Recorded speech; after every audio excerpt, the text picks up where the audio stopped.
Um estudo global realizado pela OMS e também pelo Imperial College de Londres mostra que o número de pessoas com pressão alta duplicou nos últimos 30 anos e chegou à impressionante marca de quase 1,5 bilhão de pessoas. Para a gente ter uma ideia, no início da década de 90, o planeta tinha aproximadamente 650 milhões de hipertensos. Ainda de acordo com esse levantamento, cerca de metade das pessoas não fazem ideia de que tem a doença e aí que mora o perigo. Vamos repercutir esse assunto e fazer um alerta bastante importante com o médico, doutor pela Universidade de São Paulo e cardiologista do Hospital Sírio-Libanês e Albert Einstein, Dante Senra. Doutor, muito obrigada por nos atender.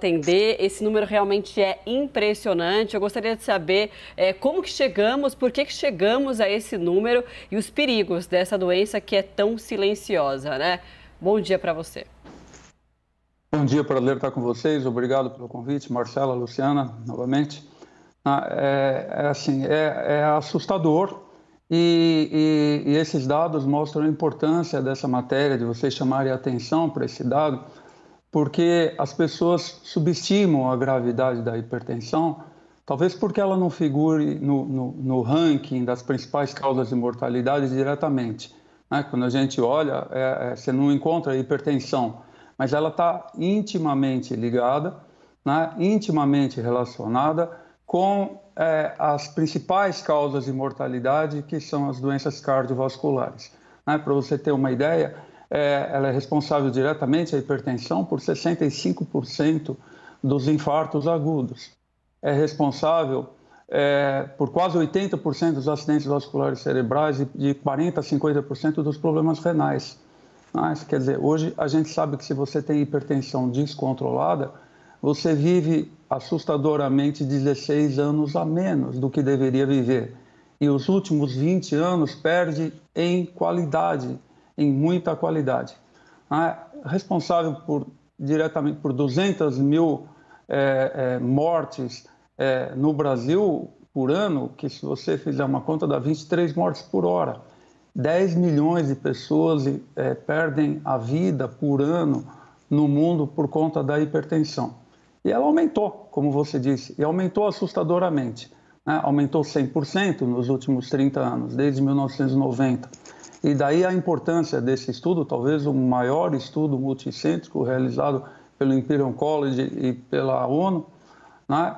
Chamando a atenção de que, a despeito da população ter aumentado, em 1990 eram 5 bilhões de pessoas, hoje são 7 bilhões e meio aproximadamente, a despeito de ter aumentado 50%, né? Os índices de hipertensão dobraram, quer dizer, aumentaram 100%. E hoje nós temos, como você falou, 1 bilhão e 300 milhões de pessoas. E o que é mais assustador é que metade das pessoas não sabem que tem hipertensão. Um diagnóstico absolutamente simples, né? Basta medir a pressão, porque muitas vezes ela é assintomática e aí reside o perigo. E outra coisa assustadora é que algumas pessoas que têm essa patologia, a hipertensão, fazem a opção por não tratar, né? Daí 750 milhões de pessoas não fazem uso de medicação.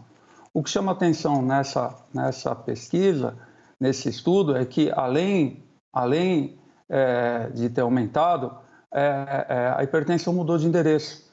No passado, né, há 30 anos atrás, a maior incidência de hipertensos era nos países chamados países de primeiro mundo, né, de alta renda. E hoje quem carrega esse fardo são os países de baixa renda. Na América Latina, os países pior colocados são a Argentina e o Paraguai, a África subsaariana, né, Angola, a República Democrática do Congo, na Ásia, sudeste da Ásia, Mianmar, Malásia, são os países de pior colocados nesse ranking com maior número de hipertensos, passando de 50% das pessoas. É assustador porque a hipertensão ela guarda uma relação linear com a idade.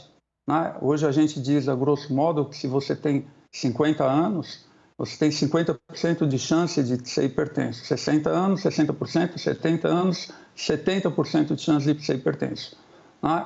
E pior, hipertenso descontrolado, porque não precisa ser assim, não precisa ser dessa forma, porque os remédios hoje são muito eficientes, com posologia cômoda, com pouco ou nenhum efeito colateral, né? E melhor ainda, são oferecidos na rede pública, né? São acessíveis à grande maioria da população. Então precisa ter o diagnóstico e o conhecimento e a vontade de tratar. Doutor Dante, muito bom falar com o senhor. Eu vou fazer uma pergunta simples, mas pode ser a dúvida também do nosso telespectador, que é a seguinte: como nós falamos, metade das pessoas não sabem que tem hipertensão. Mas muita gente pode ter acesso àquele aparelho básico, que é ir lá medir a pressão. Isso é muito simples. Já vi algumas pessoas medirem a pressão e verem que a pressão está alta naquele momento e falar: não, mas isso é porque eu comi uma feijoada agora. Não, isso é porque está calor. Como a gente detecta que a gente realmente tem hipertensão ou aquilo foi um caso pontual? Essa pessoa já deveria estar preocupada quando a alteração de pressão dela apareceu já naquele momento, não importa se foi feijoada ou se estava calor? Ótima pergunta, Luciana, porque isso faz parte do dia a dia do consultório, né? As pessoas vão ao consultório e dizem: não, a minha pressão está controlada.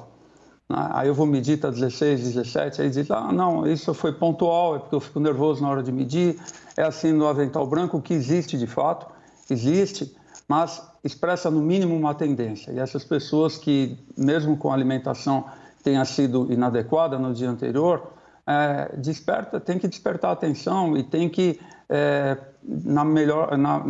melhor procurar assistência, procurar orientação, porque isso, na melhor das hipóteses, expressa uma tendência, né? E aí eu digo para as pessoas que têm que põem na conta do momento, do estresse, da ansiedade, e chamam essa elevação de hipertensão, da pressão, como pontuais. Eu digo: quantas vezes você fica ansioso e nervoso durante o dia? Infelizmente, nos dias atuais, essa tem sido a regra para a gente. A gente fica mais ansioso, mais nervoso do que calmo, né? Então, como fica a sua pressão no seu dia a dia, no seu trabalho, né? E hoje é possível você fazer essa avaliação. É lógico que uma medida isolada de pressão, uma vez na vida, não pode fazer diagnóstico e nem pode rotular a pessoa de hipertensão e dar remédio a vida toda. Mas é necessário que essa pessoa tenha atenção a isso e procure assistência, ou pelo menos procure medir mais vezes, né? Uhum. Doutor, por que esse aumento tão significativo, tão expressivo no número de pessoas com pressão alta? E quando elas conseguem diagnosticar, a gente fala que é uma doença silenciosa, mas tem algum tipo de sintoma e qual o tratamento para ela? Vamos lá. Muitas perguntas, né? Mas vamos lá. É assim, o aumento se deve basicamente ao estilo de vida, né? Porque as causas ligadas à genética, ao nosso histórico familiar, já são antigas e isso não muda, né? Hoje a gente sabe que se você tem um familiar intimamente ligado a você, muito próximo a você, você tem o dobro de chance de ter hipertensão. Quer dizer, o pai, o irmão ou a mãe. Você tem o dobro de chance de ter hipertensão, mas isso não mudou. Então, o que mudou? Mudaram os hábitos de vida, né? Ela é intimamente ligada ao aumento de peso. Se você tem 20% a mais no seu peso predito, no peso que a gente considera normal, você tem 8 vezes mais chance de ter hipertensão. Uma medida que os médicos utilizam muito, os nutricionistas, é a circunferência abdominal. A circunferência abdominal aumentada, que nas mulheres a gente considera normal de 80 centímetros, nos homens 94, aumenta em quase 4 vezes, uma circunferência abdominal aumentada, 4 vezes a chance de você ser hipertenso, né? E a gente não pode deixar de mencionar hábitos como o tabagismo, que faz constrição das artérias, né? O sedentarismo. Existe uma pesquisa do IBGE dando conta de que 48% da população brasileira é sedentária, né? E o aumento do consumo de industrializados e de sal, né? E isso provavelmente é responsável também pelo aumento da incidência nos países de baixa renda.